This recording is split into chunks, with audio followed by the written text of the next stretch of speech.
Hi guys, it's Amy from Nail Polish Baby 90 and welcome to today's video. Today I'm here with April favourites and there is so much in here. I'm swatching like a crazy person. For the last couple of months, like February, March and April, I've almost been wearing like one colour a day, if not sometimes swatching more than that. So not surprising that this is very full. I should stop talking, let's just get going.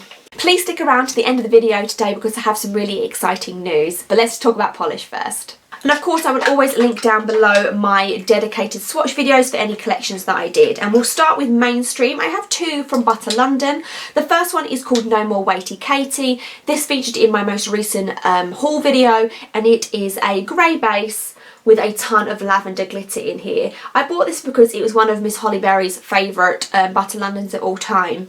Now I'm picking this one on purpose because this actually was my fail of the month really. I don't know what it was, maybe it just needs to thicken up over time, but this was not really opaque in 3 coats for me. It was very patchy in 3. I wore it but I wasn't happy about it and it also chipped really quickly. It possibly is the worst Butter London that I've tried. I feel so bad saying that because obviously other people absolutely love it. But just for me, it did not work. I'm hoping that maybe in a few months' time, if it's thickened, it will be more opaque and be much more wearable. But for the moment, it's a bit of a miss. So this was 3 coats and it's still not really there. Of Butter London's No More Waity Katie. The other one, on the other hand, I absolutely loved, and this one is called Muggins, and it is a very cool toned grey, a little bit of purple, whether you want to say it's a purple toned grey or a grey toned purple is completely down to debate, but this is beautiful. I love like almost white nail polishes, I just love them, and this got completely opaque in 2, was a really easy formula, looked really beautiful, no complaints. 2 coats of Muggins by Butter London. I then have one China Glaze and this is Revolution. This is one of the ones that was just kicking about on my shelf waiting for me to swatch, so I thought I would wear it this month. And I actually really like this. It is just a standard red nail polish. It's a little bit of a crelly. It's not quite a crelly, it's in between like a cream and a crelly, whatever that is, because it was a little bit sheer but it built up nicely in 2. It looked really like squishy and like, I don't know, like fun and vibrant. Sometimes I think like reds can fall a little bit flat, so they do need either a bit of a glitter or a crelly or a hollow, and I think this one being slightly jelly-ish, a tiny bit, just made it really nice to wear. So completely opaque in 2. This one is Revolution by China Glaze. These 3, the last 3, they're all the same reds. The next one is called Aloha by OPI and it's obviously by OPI, and this is a slightly neon toned like reddy coral cream. It's a lot of kind of in the middles, and that's why I picked this up. However, I was a little bit disappointed with this on my nails. I feel that this is a really dupeable colour. I don't think I have anything exactly like this in my collection, but I feel that OPI and China Glaze have probably come out with a ton like this. So if you don't have anything like this, get it. If you have other ones by other brands, you probably could give this a miss. It was a nice formula, opaque in 2, but just probably quite a dupeable colour. So this one was OPI's Aloha by OPI. I then have one by Zoya and this one is Elodie. This also with a little bit of a... It did get completely opaque in 3, but I wish it was opaque quicker because I felt that on the last coat I had to apply a really thick 3rd coat. It is definitely a crelly formula in between a cream and a jelly. It's definitely not a very full coverage cream. This would probably look really nice like glitter sandwiched with glitter in between, like a holographic glitter in between. That would probably look really nice. It is really nice and bright for the summer. I just wish that it was a little bit more opaque, like a 1 drop more opaque. So like I say, given time to thick up, I'm sure this would be amazing. So opaque in 3, this was Elodie by Zoya. We then move on to a brand that I don't talk too much about on my channel, and this is Orly, and these are 3 from the Orly Colour Blast line, and I believe these are in Walmart, I'm going to say, in America, or Walgreens. One of them. I think they're exclusive to one of those it's like supermarket drugstore chains in America, and I got these a really long time ago. Jess picked these up for me because I am a huge Wonder Woman fan, and this was part of a Wonder Woman collection they came out with. So this first red cream is called Lady Truth. It's a really nice bright straight up red cream, nothing too fancy about it, but is a good formula, opaque in 2. This one was Lady Truth by Orly Colour Blast. I then have 2 glitter toppers, and I wore both of these over Lady Truth. So the first one that we have is called Beauty, Brains and Brawn, which is a lot of very, very, very fine blue micro glitter and then shredded glitter in red and yellow gold. The base is very slightly tinted blue, so when you see my Swatch photo it does make the base look a little purple, but I don't think you could ever build this up to be opaque by itself. So 1 coat of Beauty, Brains and Brawn, which is so hard to say, by Orly's Colour Blast, shown over Lady Truth. And the other glitter topper is just called Wonder Woman, and this is similar concept to Beauty, Brains and Brawn, but this is in a very, very fine red micro glitter, and then there is bright blue circles and bright yellow stars. The stars, you can get them out. I had to do a little bit of fishing to get 1 per nail. I think when I just originally did it without trying to find them, I think I got maybe 2 or 3 out of 5 nails. So you can get them, but with that sort of different shaped glitter, I really like to get like 1 per nail, so I did fish a little bit to get that. And again, it is in a very, very, very pale red base, which didn't alter the base because it was red underneath anyway, but just if you managed to grab any of these, I'm not really sure how easily available they were. I felt that they were quite limited edition for this Wonder Woman promotion. So this one is Wonder Woman by Orly Colour Blast over Lady Truth, also by Orly Colour Blast. I've just found another OPI that I forgot to mention. This one is called CIA, Colour is Awesome, and this is a really, really nice deep turquoise. It's deep and turquoise, but I feel it's also a little bit grey toned. This came out in the Washington DC collection, which was amazing. I think I have 4 from the collection, 3 or 4 from the collection now, and all of them are just really nice, consistent cream formulas. Opaque in 2, this one is CIA, Colour is Awesome by OPI. I hope I'm not speaking too fast. I'm just trying to whiz through them because I've still got so many to talk about. I've just found another Zoya. This is kind of out of order, but these are all this is the last mainstream one, and this one is Zoya's Storm, and this is part of the Scattered Holographic line, so it is a very, very deep grey. I wouldn't quite say it's a black base with a ton of Scattered Holographic in there. This dries down completely opaque in 2. It's very easy to remove like the other Zoya Scattered Hollows. I wouldn't say this is my favourite one. I think the last 2 of these that I've tried, I've been a little bit underwhelmed because the hype has been so much. I did really like this, but I think I was expecting for it to be a little bit more black of a base rather than grey. It was still stunning. I would still wear it again, and I still want it in my collection, but I felt it didn't quite live up to the standards that I had set it in my head. So 2 coats of Storm by Zoya. Okay, that's all the mainstreams now, I promise. On to indies. I have 2 by, if I can find it, Frenzy Polish. Frenzy Polish is currently very, very close to closed if it hasn't closed already, so I won't be linking it down below because I don't really want to tease you with it. But I tried 2. One of them is from their very last collection, which was a World of Warcraft collection, and this one is called Mana Pool, and it is, let me give you a close-up, a very beautiful teal with a ton of different glitters in there. The glitters are mainly holographic, and they're squares and circles, and then there's also some dark green in there, and then a light shimmering through the back, which is just all a silver.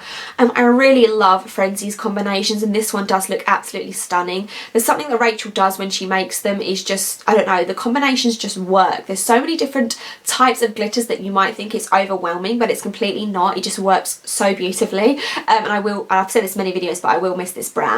So this one gets completely opaque in 2. It's Mana Pool by Frenzy Polish. The other one you would have seen in my recent video that I put up, this one was Light 'em Up, and part of their Fallout Foxes collection. I'm not a huge fan of yellow golds or gold yellows. They're just not for me, but I actually really enjoyed this one. I was a bit resistant to put it on, but then when I saw it out on my shelf one day of untried, I was like, today's the day. You're going to be worn.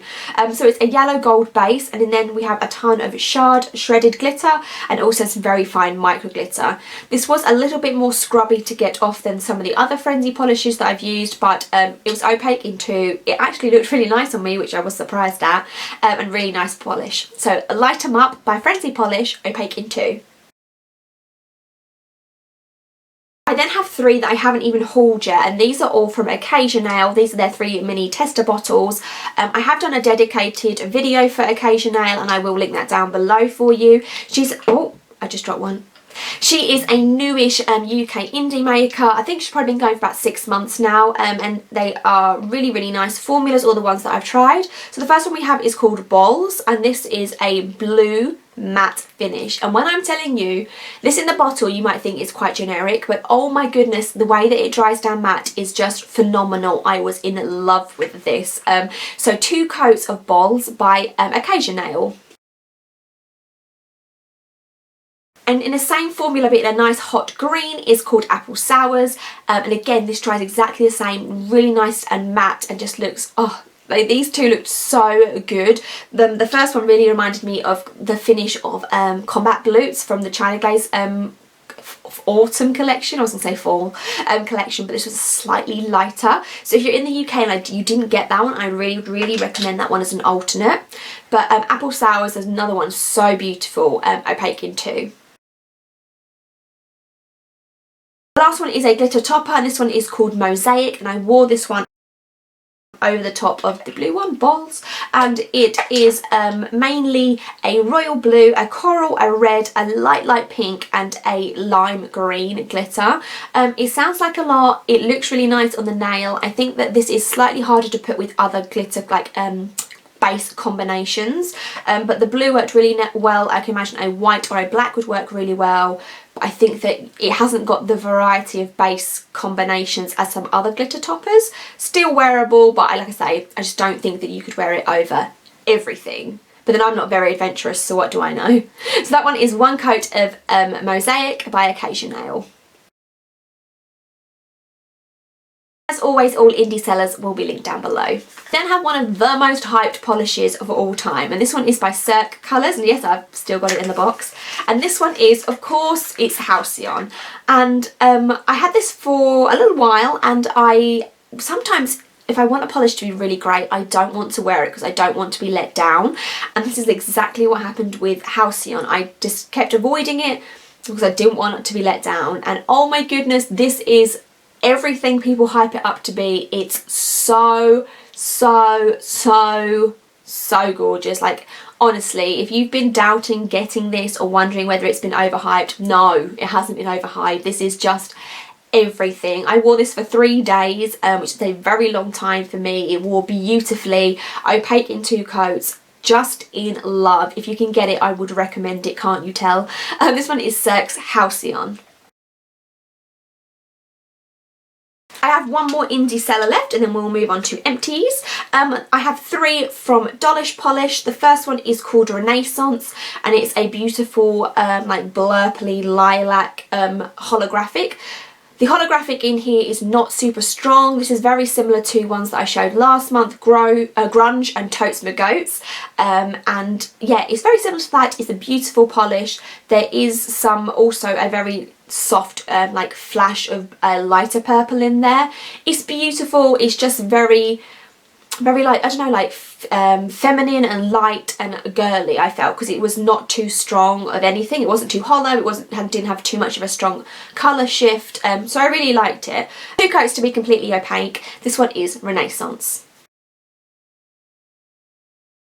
Then I have Things Are Looking Very Grimm. I was prompted to wear this because Grimm season 4 is now on Netflix, and I'm so happy to see that because I watched 1 to 3 and then for some reason they didn't have any more in there, so I can now catch up. This is a beautiful dark green base, and then there's a ton of glitters in there. They're either olive green or a more red grass green in a variety of sizes from micro glitter to small hexes. It looks absolutely beautiful and dark, and it just looks, I don't know, it really embodies. I'm getting really out of breath and speaking really fast. I can feel it, so I apologise. It's just really beautiful. It really encapsulates the TV show Grimm, so good thumbs up. Opaque in 3, Things Are Looking Very Grimm by Dollish Polish. The last one is from a very recent collection. You can still get this on the main website, and this is The Only Thing You Can Choose Is What You're Risking It For, which came out in the Epic Deaths Part 1 collection. This is Herschel from the Walking Dead's polish, and again, same with the Grimm polish. I feel that this really is Herschel in a bottle. It's this beautiful kind of like off-white beigey colour, and then there's a ton of duochrome flakies in there. It's just really beautiful and soft, and I don't know, I just think it's Herschel, and that's also one of the reasons why I really liked it. And I also like really like white based neutral polishes too. So this one gets completely opaque in 2, and you might have to patch over with 3, and this is by Dollish polish, and it's called, let me read it, The Only Thing You Can Choose Is What You're Risking It For. So everything will be linked down below for all those indies. I also have one empty, and this is the Zoya Naked Manicure Naked Base. I really like this. It took me a really long time to go through. I think I've gone through 2 or 3 bottles of top coat in the time that I've gone through this. It's very quick drying. It's just a clear base coat. It did prevent staining because I didn't really get any while wearing it. And yeah, I would definitely repurchase. It's a really nice base coat. This video has been really long and I've probably been really rambly, but thank you for hanging out to the end. Now for the exciting news. At some point in May, I am going to be with Jess from Jess Face 90. We're going to be together in the same place at the same time, and we would love to do some videos for you guys. So it's really, what do you want to see? If you want to see anything at all, did you want to do like a joint Q&A? Did you want to see any other nail polish kind of videos? We're not really sure what to film at the moment, so we thought we would just ask you guys so you could inspire us to tell us what you want to see. So let me know down below if you've got any suggestions for what you'd like Jess and I to film for you, and I will see you very, very soon.